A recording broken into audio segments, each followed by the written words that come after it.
If you want an iPhone but don't want iOS, the Pixel 9 Pro XL and Pixel 9 Pro might be the best alternatives. So here is the iPhone 16 Pro Max versus Android's iPhone, I guess. Which one is worth your money? Let's talk about that. Hey guys, I'm Ryan Thomas, and these almost brand new phones are high-end devices aimed at giving you the best user experience possible, even if their specs don't come up much in their marketing. Google wants you to know all about its AI and magic features, whereas Apple has been showing off its new camera control button and new brown color, although AI is of course coming later, TM. But fundamentally, these phones carry some pretty serious hardware. Though from the outside, they don't look all that different really. They're both flat slabs with flat sides and rounded corners. Sure, on the back, Apple has its domino thing, while Google has retained its visor or pill camera along the top. But if you love the iPhone form factor and just want a slice of that with Android on it, the Pixel 9 is about as close as you're ever going to get to that physical feeling in the hand. Although I think with these grippy sides, Google does it better. This is also the regular 9 Pro and then the Pro Max 16, by the way.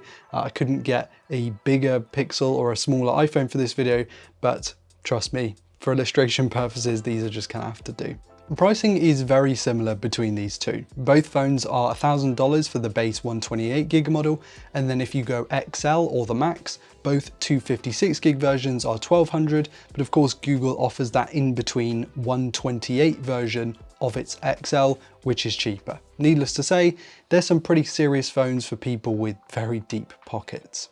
They're also incredibly similar in their design philosophy. They're very flat, they're very thin. Google has done a better job with its glossy sides, like I said before. And in terms of ergonomics, I feel like it's just tapered a little bit more so it fits better in your hand. I also prefer the buttons on the Pixel being all on the same side, but that's a personal preference thing. And of course, there's no camera control or action button, which you will find on the iPhone. The camera control pad on the right side arguably is one of the most useless features I've ever used in a phone. The camera app was already really easy to use and I never felt like I needed another way to zoom in or change modes, but there you go, that's what you can do with the camera control. You can also press it to activate the camera quickly, that sometimes works and sometimes doesn't. And then you have the shortcut button on the other side, or the action button with shortcuts that can do the same thing. It doesn't feel very Apple-like to just have meaningless extras on here, but there you go. And of course, Android's double tap of the home button to get the camera up has been a thing for donkey's years at this point. The camera control positioning is also pretty awkward, like it's not the most intuitive thing to use in the world, and it doesn't really line up whether you use your phone portrait or landscape. I just don't see it being here in 5 years' time, but that's me. And the first major difference you're going to notice besides that is the performance. Apple's new A18 Pro chip is absolutely beastly, and despite having only technically half the RAM, the 16 Pro and 16 Pro Max wipe the floor with the Pixel and its Tensor G4 chip. It isn't even a competition. And as a caveat, the 16 gigs of RAM in the 9 Pro is actually only usable really up to 12 gigabytes, with the further 4 being locked off exclusively for AI. In day-to-day tasks, you might notice this difference. I picked up on it really mostly when diving between apps, and more so in high-end 3D games like COD Mobile, Warzone and Genshin Impact, where the iPhone just ran super smooth and the Pixel kind of didn't deliver a really bad experience, but there were a few stutters and a few hitches, especially noticeable when you put side by side with the iPhone. The Pixel 9 Pro doesn't have bad performance, but it's not what I'd expect from a $1,000 smartphone. Not everyone is going to need this crazy performance from the iPhone, and that's fair enough, but it's also worth noting that phones that start off quicker tend to stay quicker for longer down the years. So if you're wanting a phone to upgrade in the next 6 or 7 years, you're probably better off going with the iPhone, even though both phones are supported for a long time in software. I'd just be more confident with the iPhone giving me that performance over the long term. And these things are way closer than I expected in terms of screens. They are both roughly Quad HD Plus LTPO 120Hz OLEDs and are within spitting distance in terms of brightness in SDR content and generally using the phone, with the Pixel coming in just a hair brighter, but it really is very, very close. In HDR content, you will notice the iPhone screen reaching further and really popping. At this point, I just feel like maybe that's a software thing, because pretty much every phone I've compared the Pixel 9 Pro to in terms of the screen, when you load up HDR content, this is always the dimmer, less bright screen. I don't know if they can just change something in software, because it's clearly more capable than that. So I don't know. But both phones offer superb displays, some of the best that you will find in any smartphone currently.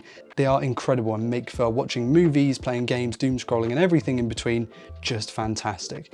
In fact, both Pros and then the XL or Max phones are basically the same size, so you can really pick which size of each one you want and have parity across Google and Apple, which is quite useful, especially given they're the same shape as well, roughly.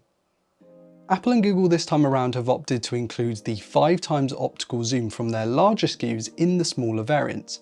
I think alongside Samsung with the S24 Ultra, these two phones pack in some of the best cameras in the Western market available in the US. And from a software point of view too, they're just fantastic total camera packages. Both employ main ultra-wide 5x cameras on the back and then a single selfie shooter up front. The formula is pretty similar, but in practice there are some differences. I noticed the Pixel usually exposes a little darker, which keeps colours looking a little bit more natural, where the iPhone can sometimes overshoot at times, though it can also go back the other way. That said, there were shots I took where it was so close that I couldn't make out a huge difference, and I had the results right in front of me back to back, so you certainly wouldn't by picking one over the other. I think the most obvious difference is how they handle colour, and even then there's not heaps of a difference anyway. Maybe there's a little bit more punch with the iPhone's stock colours as the Pixel tries to keep things a little more natural.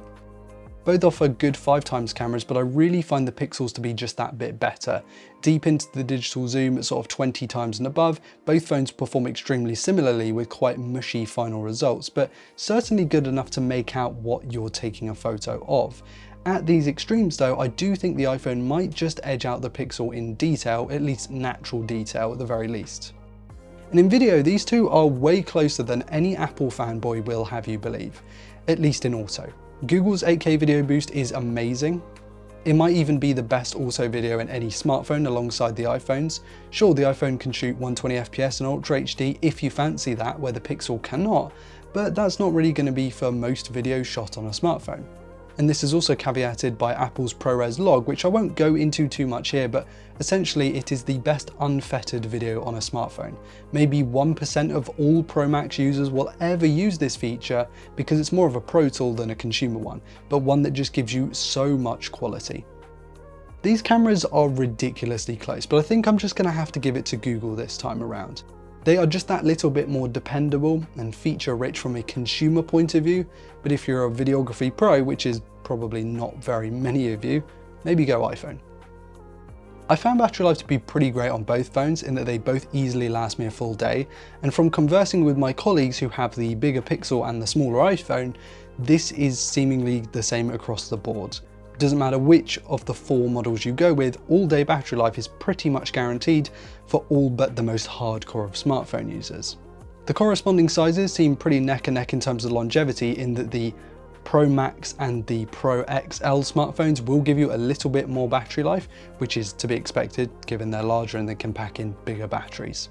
And while none of the charging speeds are elite by any stretch of the imagination, especially not at this price point, the Pixel 9 Pro XL's bumped up 37-watt charging takes the phone to about 70% in half an hour, where the others tend to get to 50% in that time. So which of these should you actually buy? Well, I think they're both phenomenal devices that offer heaps in software and hardware. I'd probably take the Pixel 9 Pro, but that's only really because I upgrade my phone every 2 to 3 years, and the Tensor G4 wouldn't have that long to degrade, whereas if I was the sort to upgrade every 5 or 6 years, I'd be going with the iPhone because it's just got a trustier processor behind it, although feature-wise, they're just fantastic smartphones. And I think as a pro videographer, ProRes log is absolutely mega, but then I think for most people, Google's AI suite and its 8K video boost, its brighter display, similar battery life, really good fingerprint scanner and camera suite just make it the better purchase for most, and is why the Pixel 9 and the 9 Pro XL have won today's matchup. Let me know which of these two you would pick between, or is there another smartphone, because you know, iPhones and Pixels aren't the only phones in the world? Let me know in the comments. Whilst you're down there, be sure to hit a like if you enjoyed today's content and subscribe to never miss another upload. I've been Ryan Thomas, and I'll catch you later. Cheers.